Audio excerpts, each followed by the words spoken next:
back and rise to new heights like the politicians and the media have been trying to convince you. This global recession, or more accurately, this global depression that we've been in this past 5 years, is not a temporary downturn. It's the beginning of the end of an era. If you're watching this video, you're probably curious as to when the system is going to unravel. However, this question can't be answered without looking at the why. The why will determine the how, and the how will determine the when. After the crash of 2008, a lot of people suddenly started caring about things like monetary policy, national debt, and central banking, and they began educating themselves on these topics in order to understand what was happening, and to get some idea of what was coming. In response, scores of internet pundits and self-made economists rose up to answer their questions and to predict when and how the system would fall. Unfortunately, many of these would-be teachers were promoting an outdated worldview that left out the most important variables, and as a result, their predictions fell flat on their face, over and over again. For example, when the Federal Reserve began flooding the economy with cash through the bailouts and its series of quantitative easing, many predicted that this would quickly lead to hyperinflation. America was about to become the next Weimar Germany, or Zimbabwe. Soon we were going to be carrying wheelbarrows full of cash to the grocery store just to buy bread. Many predicted this would happen by the summer of 2009, others by mid-2011. Of course, they were all wrong. Why? They were wrong because they didn't understand what actually gives the dollar value. It's true that the US dollar is debt-based, and it's not backed by gold or any other precious metal. And it is true that when money is created as debt, it comes with interest, and the money to pay that interest never exists. Therefore, it is inherently a Ponzi scheme doomed to fail from the start. However, it's not entirely accurate to say that the dollar is backed by nothing. The US dollar, which is the world reserve currency and therefore affects everyone on this planet, is backed by two things: oil and the US military.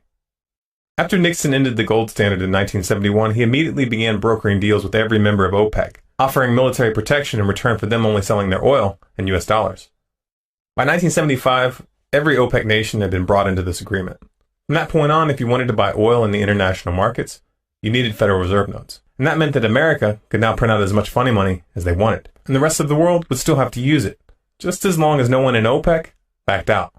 This arrangement is called the petrodollar status. This is what prevents the dollar from going into hyperinflation, like a normal currency might. That's not to say that running the printing presses like madmen has no effect. The dollar has lost a great deal of its perceived value since the 1970s. However, the inflation and economic effects of the Federal Reserve's policies are not proportional to what you would see if a country like Australia were to do the same thing to their currency. This is due to the fact that the demand for dollars created by the petrodollar status mitigates inflation to a large degree by distributing the consequences globally, rather than merely affecting the United States. Essentially, America gets to write hot checks, and the rest of the world has to pay the bill. Now, this gig is perfect for the US as long as no one decides to buck the system, like Iraq did in 2000 by starting to sell their oil in euros, or like Libya did by trying to pull most of Africa off of the dollar, or like Iran is doing now. As long as the US military is able to crush or intimidate any major oil-producing nation that defies them, the petrodollar arrangement will stand, and the dollar will retain its position. What this means is that the economic collapse cannot be predicted by looking at stock market charts, interest rates, GDP, or any of these other standard economic indicators. Because as long as America has the power to write hot checks at the entire planet's expense, they're going to keep bailing out the banks and the corporations. There's no question about that whatsoever. Heck, they'll drop money out of helicopters if they have to. Of course, the situation can't last forever. The obscene national debt, the massive derivatives black hole still on the books, and the impending municipal bond crisis will eventually destabilize the rest of the system. And if allowed to run its course with these bailouts and the quantitative easing cushioning the fall, we would be in for a very slow, painful economic death spiral. However, that's not a very likely scenario. As of right now, our present course has us heading towards a third world war. This is where the game will most likely play out unless we take drastic action, and this is where we need to be putting our attention. The showdown that's developing in Syria and Iran, with the US finally acknowledging that military action is being planned, has been in the works for many, many years. The evidence was readily available for those who were willing to take the time to research it. And U.S. Army General Martin Dempsey, the chairman of the Joint Chiefs of Staff, said he provided President Obama with the options for the use of force in Syria. He said the U.S. is considering what he termed as kinetic strikes in Syria, but he did not go into further details. We see that the war talk is escalating, not just on this side of the Atlantic. British generals basically echo what the U.S. says, but in even stronger terms. We talked about this in detail and predicted what was coming in several of our videos, including the road to World War III, and World War III has already begun. Over and over and over again, we've been showing you how China and Russia have been warning the US and NATO not to go down this path, showing you how they've been warning that thermonuclear war could result. And we've shown you that in spite of this, the US has been steadily pushing forward, ignoring the warnings. But why Iran? Well, because Iran is sitting on the world's third largest oil reserves, because they control the Strait of Hormuz, which is the world's most crucial energy transport choke point, with 17 million barrels of oil passing through it each day, and because Iran is not bowing down to the US and NATO. They don't like the petrodollar, and they've been pushing for an alternative. This past year, we showed you this clip, which made it pretty clear that they would find some way to draw Iran into a war.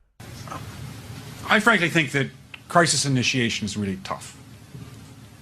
And it's very hard for me to see how the United States president can get us to war with Iran.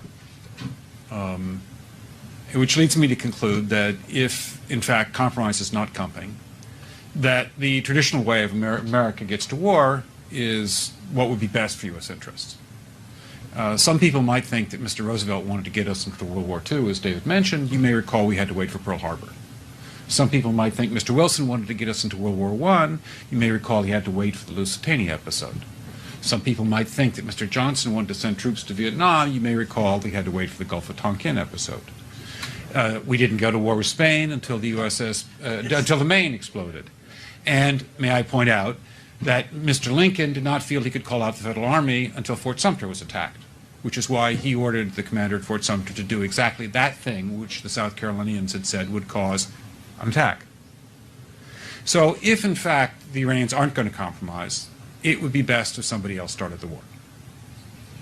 One can combine other means of pressure with sanctions. I mentioned that explosion on August 17th. We could step up the pressure. I mean, look, people, Iranian submarines periodically go down. Someday one of them might not come up. Who would know why? We can do a variety of things if we wish to increase the pressure. I'm not advocating that, but I'm just suggesting that this is not a either-or proposition of, you know, it's just sanctions has to succeed or other things. We are in the game of using covert means against the Iranians. We could get nastier at that. The current drive to topple Syria fits with this strategy. Iran and Syria have a mutual defense agreement, and Iran is already sending troops to Syria in their defense. Russia is also signaling its involvement, sending advanced anti-aircraft missiles to the Syrian government, and positioning its naval forces off the coast of Syria. We showed you this clip at the end of 2012, which gave us a hint as to the timetable. There will also be many, many side effects, all of them adverse, from an Israeli strike. But at the end of the day, if we don't get it done the way the administration's working on it now, which I totally agree with, then we ought to take them out. Secretary Clinton. Well, we're working hard. We're working hard. I said at the end of the day. The end of the day may be next year. Will be. It will be next year. The three individuals in this clip, James Baker, Hillary Clinton, and Charlie Rose, are all members of the Council on Foreign Relations, an organization which has been calling for the invasion of Iran for many years now, an organization who has people in positions of power to ensure that it happens. Thank you very much, Richard, and I am delighted to be here in these new headquarters. I have been often to, I guess, the mothership in New York City, but it's good to have an outpost of the Council right here down the street from the State Department. We get a lot of advice from the Council, so this will mean I won't have as far to go to be told what we should be doing and how we should think about the future. The powers that be want to kick this next conflict off very soon, in a matter of months if all goes smoothly. Whether they're able to pull that off is another question. If the United States and NATO go into Syria and the conflict spreads into Iran, the results would be disastrous. This won't be a replay of Iraq or Afghanistan. This will be a whole new level of war. One that will likely draw in China and Russia, and which has the potential to bring the entire planet to utter ruin. Even these so-called powers that be won't be able to control the chain of events that follows. They are quite literally playing chicken with nuclear weapons, gambling all of our lives on their deranged power games. Why? Because the powers that be want to stay in control. And if the economy is allowed to grind to a halt organically, they know that they would lose all leverage in the situation. As conditions worsen, the people would begin to rise up, and it would only be a matter of time before their house of cards falls. To avoid that scenario, they're going to preempt it by engineering a crisis. They're going to knock over the game board like a spoiled brat, using war to bring humanity to its knees, till we're begging for it to stop, till we're begging for a solution.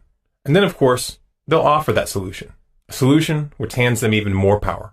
I think we've all got to move towards that opportunity, and I think the challenge also is whether we should move towards an international currency, because the speculation and the complexity of currency has caused some of the irritation, not only among the trading nations, but among individuals. But it's not for me to say how it will happen. Now, when you really see just how many variables are involved here, and how many of these variables are human decisions, which are impossible to predict, it should be clear that there's no way to pin down the collapse to a definitive date. That said, the escalation in Syria and Iran this next year has the real potential to set off a chain reaction that could very easily bring the global economy to its knees. This could be sparked by a breakdown in the oil supply chain as the transport choke points, the Strait of Hormuz in particular, become battlegrounds, or due to a key oil-producing country such as Saudi Arabia becoming destabilized, or falling into Chinese or Russian control, or due to a nuclear weapon or an EMP being detonated in a key city. Any conflict that involves Iran will inherently cause oil prices to skyrocket, especially if Iran is able to render the Strait of Hormuz impassable. It is in fact a tactic that they are openly preparing to implement. If the economy unravels during this conflict, which is quite likely, the government would have the perfect pretext for a total crackdown, establishing martial law and rooting out political dissidents. This is why they've been preparing along these lines, putting totalitarian laws into place like the NDAA and the Patriot Act, and setting up elaborate systems of surveillance and oppression. Historically, governments have always used the fog of war as a cover to stamp out political opponents and to strengthen the power of the state. As fascinating and frightening as this picture might be, rather than obsessing about when and how this is going to happen, we need to do everything in our power to alter our current course. We must prevent the powers that be from drawing us into a third world war, and we must neutralize their capacity to dictate the chain of events domestically. That's going to require widespread disobedience within the military and the civilian population. In short, we need a revolution. We created a video precisely for this purpose, Revolution and Instruction Manual. Please watch that video and read the books that it recommends. A true popular uprising will not prevent the economy from collapsing, but it's our only chance to prevent the psychopaths that got us into this mess from retaining control over what comes next. And that is the topic of our next video. What comes next? What will replace the current system? If you want to make sure you see that video and other videos to come, subscribe to Storm Clouds Gathering on YouTube. For updates, news, and bonus content, please follow us on Facebook at facebook.com/stormcloudsgathering, on Twitter at Collapse Updates. You can find us on Google Plus by doing a search for Storm Clouds Gathering, and our website is stormcloudsgathering.com. The economy is not going to recover. It's not going to bounce back and rise to new heights like the politicians and the media have been trying to convince you. This global recession, or more accurately, this global depression that we've been in this past 5 years, is not a temporary downturn. It's the beginning of the end of an era. If you're watching this video, you're probably curious as to when the system is going to unravel. However, this question can't be answered without looking at the why. The why will determine the how, and the how will determine the when. After the crash of 2008, a lot of people suddenly started caring about things like monetary policy, national debt, and central banking, and they began educating themselves on these topics in order to understand what was happening, and to get some idea of what was coming. In response, scores of internet pundits and self-made economists rose up to answer their questions and to predict when and how the system would fall. Unfortunately, many of these would-be teachers were promoting an outdated worldview that left out the most important variables, and as a result, their predictions fell flat on their face, over and over again.